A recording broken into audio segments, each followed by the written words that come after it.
sales. Taking the corporate deal away, you got £5,900 worth of sales, of which Adam sold £2,480 worth, OK? Jade, 1,500 quid, and you with £1,200 worth. So, Laura, you've got your own shop, you're in business, and you only sold 750 quid's worth. I can't really pinpoint what went wrong. All I can say Maybe you're just not a good salesperson. Well, I would... Maybe you're just not a good business person. I would honestly like to say that that is the wrong judgment. I do not question my sales ability. I cannot take away anything from Adam. He did a fantastic job, but you'll probably admit that a lot of it was probably blagging. Like, between us all, we were just sort of coming away with... No, I'm not saying that that's not meant to be an insult, but I mean, I just felt on the night... You reckon he was blagging some of his sales? What I'm just trying to say is I didn't know much about this, and I'm obviously not as good a blagger. He sold £2,480 worth? Yes. You sold 700? Yes. You know, you say you're out your comfort zone. You couldn't get anybody more out of his comfort zone than him. Listen. I mean, he's a fruit and veg man. He's managed it. I think during the course of the past 8 weeks has shown that he can adapt. He started off like a bit of a nutter, but, you know, has really actually moulded his way into the process. So on this particular task, then, who do you think is responsible for the failure? Who do you think should leave? Lord Sugar, it's a really difficult one, but I think the major decision was the fact that we went with James. If you were there, surely you sensibly would have seen these are 12 foot tall. Do you know what I mean? Who's going to fit them in the house? Serious art collectors aren't bothered by size. Well, they obviously were. Well, most of the people in there were. Well, maybe we missed them. Maybe we all missed them. I mean, the thing is that you're limiting your market with 12-foot high paintings. That's the bottom line. Yeah, that's a fair comment. Tom, who are you bringing back in this boardroom? I'm going to bring back Jade and Laura.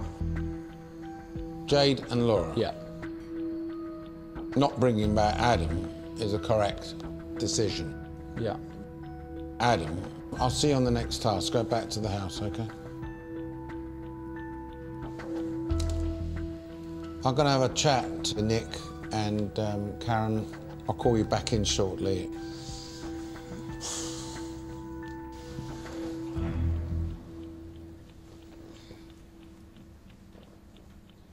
Laura, is she one of those that suddenly breaks out and talks here? When she's in a corner, Alan, in the boardroom, then she comes alive.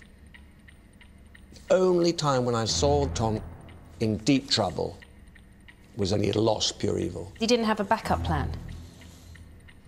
Jade, why didn't she say, don't take the gamble? Is she indecisive? Is she just standing back, letting someone else make the big decisions? Could you send the three of them in, please? Lord Sugar will see you now.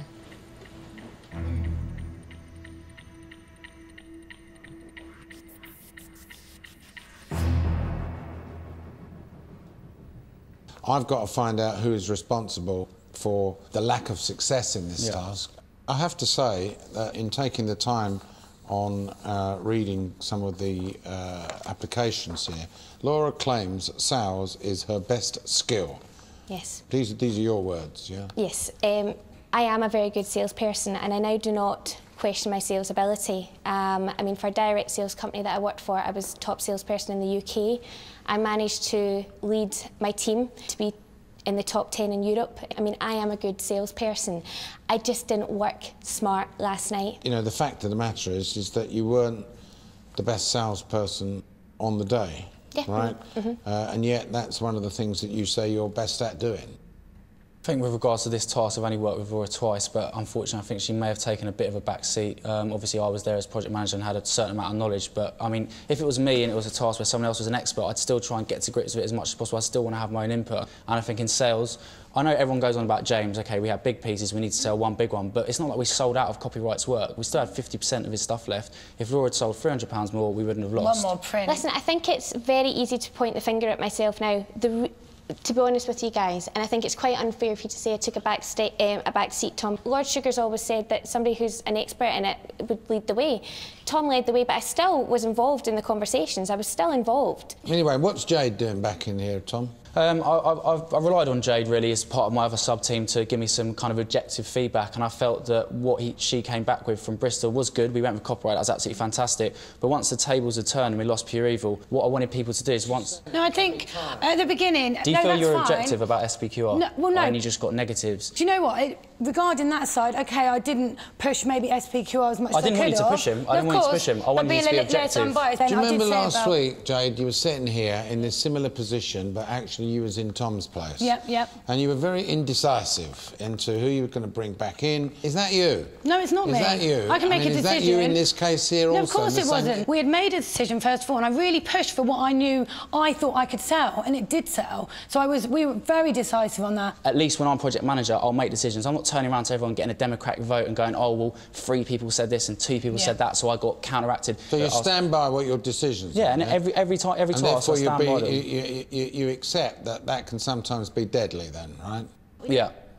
So you're saying you're impulsive then? You're going to stick... It's your way or no other way, that's it. You make the decision, No, I definitely strategise. I don't take any decisions lightly. I try to look at the revenue and the costs at each decision and try and project what I think is a reasonable amount of money we can make from any decision I make. You know, I've only been out of university for 2 years and I already run a company of a multi-million-pound turnover, so there's a lot of responsibility. You do? You're here for the right reasons, though. I'm here for completely the right reason. So I don't want to waste a seat here. I don't want to waste space for somebody. You know, to me, this is not a game. No, not at all. You understand what I mean? This is a serious opportunity. This is a fantastic opportunity. For someone to get a £250,000 investment with me in a 50-50 company so we can go forward.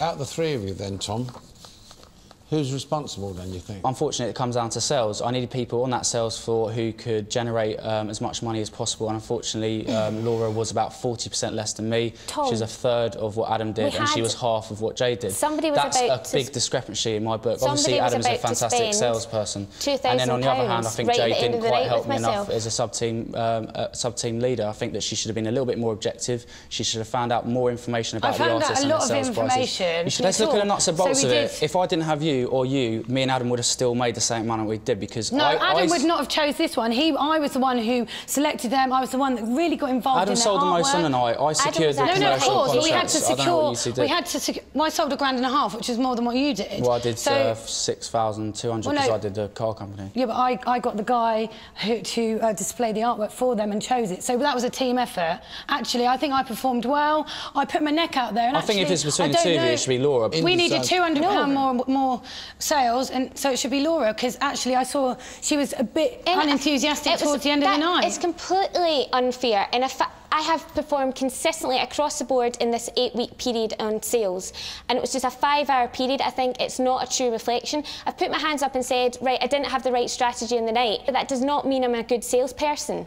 No, I'm not saying you're not a good salesperson, but obviously if we'd have sold one more, we would have won. If we'd had the right artist, we would have won. Well, if you didn't choose the one with the 12-foot paintings, we might have done it. That wasn't down to me. No, but you were there as well. You need to be accountable for things. All I can really put forward is the fact that I know, and I am confident within myself, I've got the talent, the ambition and the determination to go through this process. And as far as I'm concerned, yes, last night it was a bit of a nightmare for myself, and I'm devastated that I didn't do more sales, but it doesn't mean that I can't. It'd be an absolute travesty if I was to go home today. You're a great talker. You are a great talker. I tell you what, if there was a prize for talking, and I don't know whether it's talking too late, you know, really. Well, I hope not. Laura, who do you think should be fired? Tom. Tom cost us Pure Evil, and if we'd had Pure Evil, I don't think we'd be in this position today. Tom, on this task alone, 2 massive, big flaws. The loss of Pure Evil and the choosing of James. Those decisions caused the fact that you didn't sell as much as the other people did. Jade, stretching beyond this task a little bit is my worry and concern about your indecisiveness in not pushing forward one of the other people from Bristol. That, I think, was another big error. But Tom, what with your existing business out there and my concern about you taking the space of someone else and these 2 errors, I can assure you I'm here. Yeah, I don't want to hear any more. Laura, you think you're a good salesperson. You're certainly a very good talker. I am. I'm not totally convinced that you should remain in the process. So, Laura, you're fired. Take care.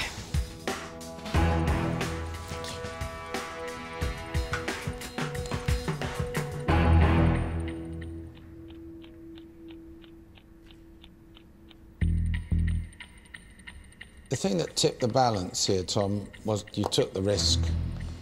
You stuck by your decisions. You gambled. On this occasion, the gamble didn't come off. Go back to the house, you two. I'll see you on the next task. Thank you. Lord Sugar.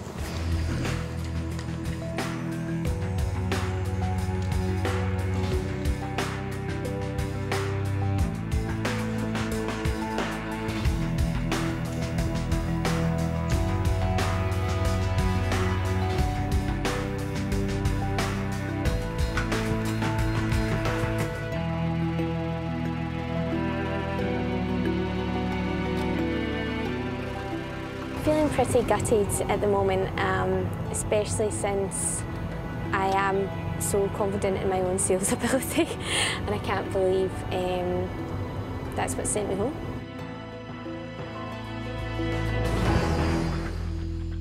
I think any one of them could go. Any one of the three? Any one of the three. Tom is very switched on. Unfortunately, in this case, he made the wrong decisions. Hey-o! Hi! Well done. Oh my God! Tommy laddie! Hi. Well done, bud. Well done, mate. Good to see you back. Well done, mate. How are you? Oh, it's so horrible for Laura to go. Yeah. The reason he kept me in is just because I said, you know, I made big decisions and I stuck by them. Unfortunately, it didn't work this time, but, you know, it's getting down to the last few people, so it's always going to be competitive. Serious, yeah. In the fight for Lord Sugar's £250,000 investment, 8 candidates remain. Next time. You're going to create a new image for English sparkling wine. Plenty of product testing. You can smell Christmas cake. Are you happy to leave here without seeing an English sparkling wine?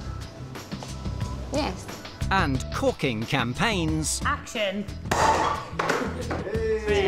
Great. Very good. That's good. That. But in the boardroom, someone's fizz goes flat. Who's responsible for that piece of rubbish there? I don't know what you were thinking. You're fired.